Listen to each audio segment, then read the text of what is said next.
Hey there, truth seekers and skeptics.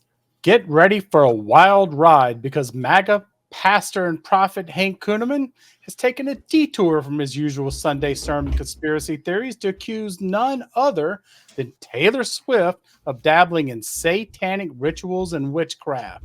And if that's not enough, he's cooked up a spicy conspiracy theory around her relationship with Casey Travis Kelsey. In an eyebrow-raising sermon, Kunneman suggests a mysterious connection between Pfizer's vaccines and the Kelsey Swift romance, and some alleged dark arts happening at Taylor's concerts. Hold on to your tinfoil hats as we unravel Kunneman's bizarre sermon. Even the Kansas City Chiefs get pulled into his mystical brew. And the cherry on top? His sermon mysteriously disappears from Facebook and YouTube, but lives on in the archives of his One Voice platform.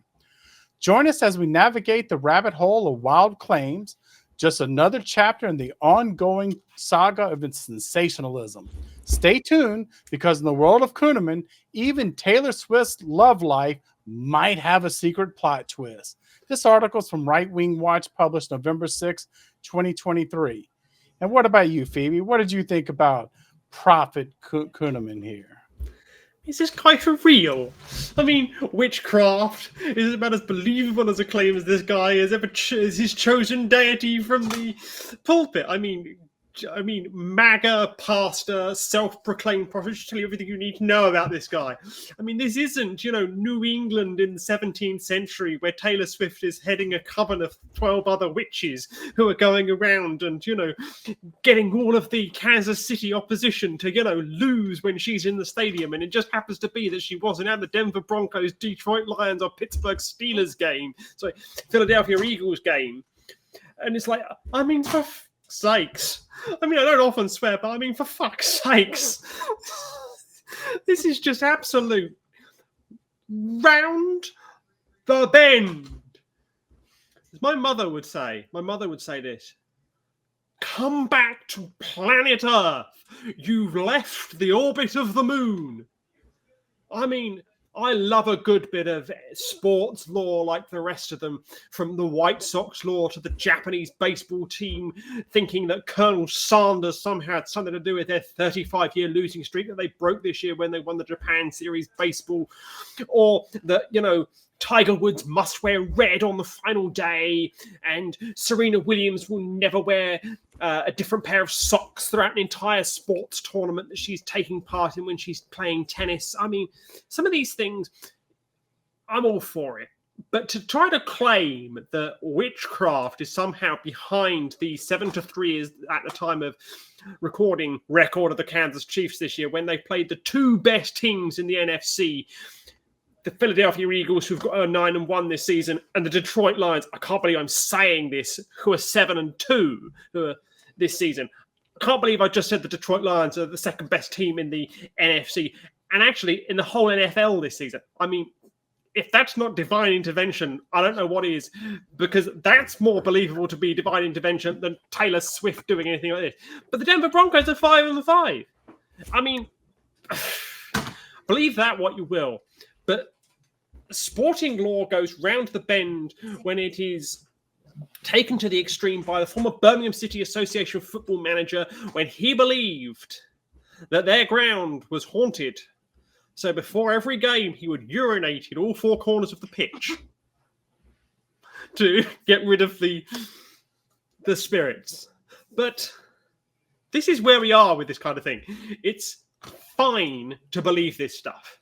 But as the TV show Frasier did it very well, it's all a head game. And this was the episode in season 4 or 5. I can't remember exactly which episode it is. Season 4, I think, episode 5, somewhere around there. Niles, who is played by David Hyde Pierce and plays it very well, is believed to be a lucky mascot by a basketball player. And he touches this guy's head, this basketball player touches the Niles character's head, and he goes and wins that night. So he gives Niles some tickets to the game, and then after that, he touches the guy's head, he wins again. And in the end, they break it down as, look, this is just superstition. You're playing well because you're a good player. It's not because he's touching the guy's head. The Kansas City Chiefs aren't winning when Taylor Swift is in the stadium because she's a witch. Listen to that sentence that I've just had to say. The Detroit Lions didn't beat the Kansas City Chiefs on the kickoff game of this 2023 season of the NFL because the Kansas City Chiefs witch incarnate was missing. I mean, Cynthia, take me off this treadmill of nonsense, will you? I think it's quite obvious that Taylor Swift is not a witch. And I'll tell you why. How do you know? I'll tell you why. Because if she was, she would have better luck in relationships. Am I right? Maybe she doesn't float. I was waiting for my boom boom. Maybe her current boyfriend is under a continual suspicion that he's under a spell. Well, but if that's the case, I don't necessarily think that she's doing the spell casting. I think it's the other way around. Maybe Swift's boyfriend is the warlock. How about that, Kunneman? Take that in your peace pipe and smoke it on out.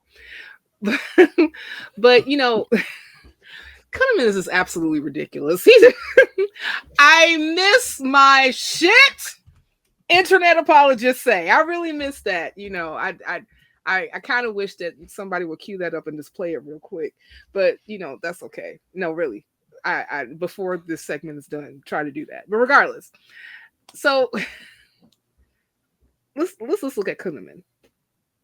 He is not a person that's a stranger to the conspiracy theories. And I'm sad that he found a new target in Taylor Swift. Could it be that it was because she was performing with devil horns?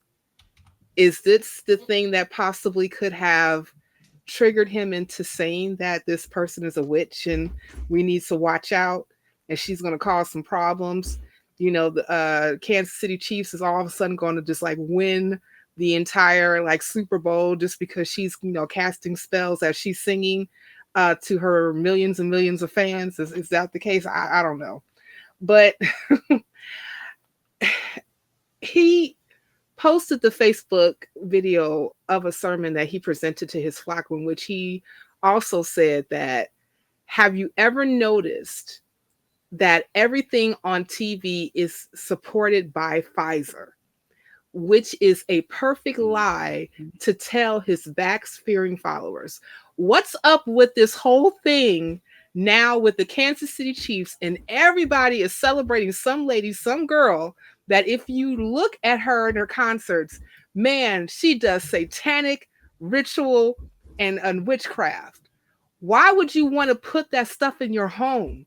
You talk about blinding yourself again. She just happens to be dating Mr. Pfizer, the football player. You don't think that there's a connection somewhere? I'm just going to say it again. Shit! Internet apologists say. Jonathan, save this woman from herself. Save this from woman herself. From herself. From herself, who is doing rituals on stage with the Pfizer guy. Well, go ahead, John. It's okay. It's okay. Mm-hmm. Go ahead. He's not anything to be worried about. His influence is rather limited, but and also rock star fans are notoriously brutal to anybody who attempts to slander their idols. So he's probably, because as a MAGA guy, you would think he'd double down on it rather than taking it off. And that's just for his fans only thing and his own little thing, because most people, MAGA people, would have just doubled down and said, I saw her this, or I did that. But nah, he was intimidated probably when he got 1.5 million phone calls and his phone shut down because there were too many people trying to give him death threats. That's the Swifties. Yeah, that's probably what happened. Man, let me tell you something. The Swifties are just as bad and probably even worse than the Beehivers. So you just don't want to come for these women. You just don't want to do it. No, you don't. Yes. There's Swifties in every gym because guys like her too. So it's like, Mhm. you don't want to mess with these guys. But anyway, this pastor has such a dystopian, dysfunctional worldview. It's kind of attacking the most popular artist of the day only serves to destroy his credibility rather than gain any positive attention. Maybe he's a brown stamp collector. Maybe he likes getting criticism, but uh, yeah, being made the fool of when he makes himself the fool is kind of like silly. But he seems to be pretty silly. But the only thing I don't like about it is that pastors like this clown are a very deleterious effect on the broader audience in social media. This attempt backfired, right? But like most cowards, he, did not double down like a true MAGA follower. But he took down the post on X, but not on his website. So I already talked about that. But like most modern inventions, social media has its own and has shown that rather than being a great boon for society, it has, and especially for learning and social interaction, which we all thought it was going to be, it has a real dark flip side. And we're finding more about that every day. And especially when you have people who own these platforms saying, we're not responsible for what our people on our platform say or do. Now, I can understand that, but if you're causing very real harm by not taking them off your platform, that's another thing. And you're giving somebody a bully pulpit, which they don't deserve. And so there you go. But I think this is something we need to solve, but I don't have that answer. So we do need to work on making social media more responsive to the needs of the society, not just the needs of their subjects or their subscribers. So, but that's the only thing I really have to say on this. This guy's an idiot, and I don't mind saying that publicly. And he really doesn't need to be in front of anybody. Now, if Million Moms want somebody to get off the air, this would be somebody they can do that with. They're not going to, but that's okay. What about you, Infidel? What are you No. thinking? As soon as I heard the name Hank Kunneman, I remembered that it hadn't been that long ago we covered him in a scheme for, I believe it was an $8 million really dubious real estate deal that the Chinese were going to take away. But then God changed his mind, which he does a lot in Kunneman world, and he ended up not doing the deal. God said, no, it's never mind. I've got to say that, have you ever had that moment when you flush and you hear that sound that lets you know that everything didn't go down just right? That's pretty much how I feel when I hear Hank Kunneman. Now, doing it again, because I was actually on the nonprofits where we did that last one. Doing it again, I've got to say, right now I feel more like, that second failed flush that you're like, oh shit, that one didn't work either. That's pretty much my view of this guy. But Taylor Swift, what, the satanic cult of Swift? Come on. She's doing she is doing something unforgivable. She is involved with the KFC player, not God's team. Who dat? Just had to throw that in there. But I gotta admit, she wasn't even on my playlist. But I have in the past appreciated her support for progressive policies. Not really exactly what I'd call progressive, but at least what passes for it here in the US. But seeing people like Kunneman and Ben Shapiro lose their shit over, if people as detestable as them are hating on you, you got instant credibility in my world. So, and let's not forget, I know he removed the content from YouTube. From Facebook, but he left it elsewhere. Now, I think Taylor Swift should consider legal actions against him. To say she indulges in witchcraft and satanic rituals, it's quite a charge from a Christian.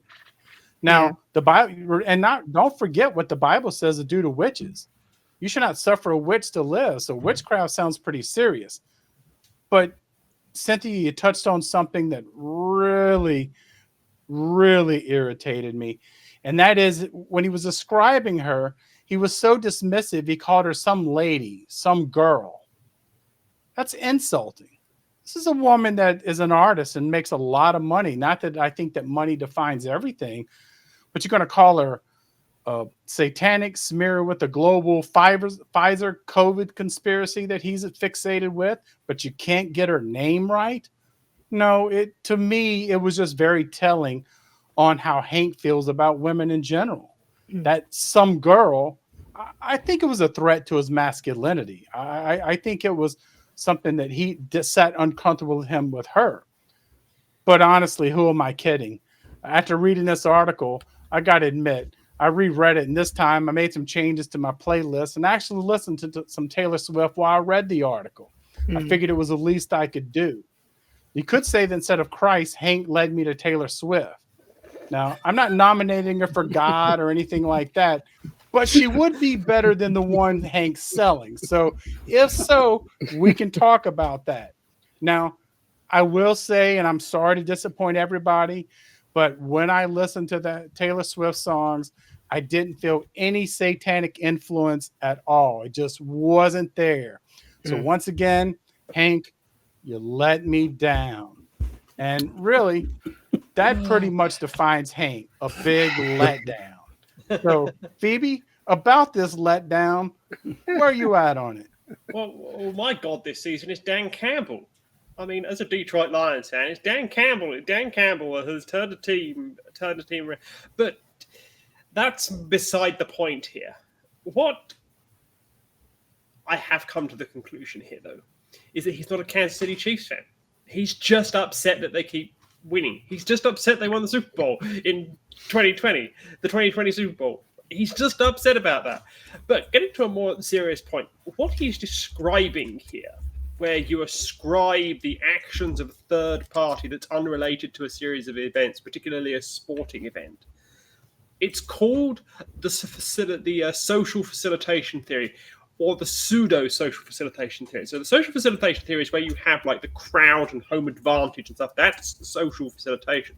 What he's describing here is the pseudo-social facilitation theory, where there's this perception that people influence the outcomes of sporting events just by being in the stadium, just by being at a racetrack, just by being somewhere nearby. And that's what he's doing here, because people believe it, because they believe the law that goes with it. And this is a much more fundamental thing that is exposed here by what he says. The critical thinking is dead in his part of the world, because anybody that looks at this critically will just go, what a load of absolute flim-flam that is coming out of your pie hole. I mean, I can get my laughing gear around a lot of things, but I can't get my laughing gear around this crap. It is the ultimate. I just don't like the Kansas City Chiefs. And I don't understand why you don't like the Kansas City Chiefs in this way. I don't know why he wouldn't. The guy's cute. What can I say? Kansas City are cute. I've never been, but I can't comment on the attractiveness or lack of attractiveness of the NFL team. I just can't do it. Well, I just want to say to all of you who happens to be sports ball fans, thank goodness none of you all are Green Bay Packer fans, because I would have to say fuck all of you, and we are never, ever, ever getting back together. You're damn right. If you're a Green Bay Packers fan, you can go somewhere else. As a Lions fan, the Packers can go somewhere else. Yes. Become a Christian. Yes. Okay, maybe not Yes. Well, no, don't do that. Green Bay Packers Condemn people to that. That's bad. That's really bad. I'm an Don't do infidel. that. Don't listen Yeah. to I me. mean, it's a toss-up. Green Bay Packers or, anything out of Ohio. It's a close call.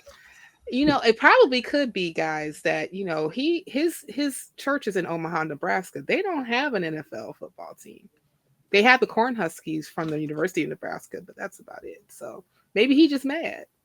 Thought about that? And St. Louis and Kansas City, Missouri is pretty close to Nebraska. Okay, so I don't know what his problem is.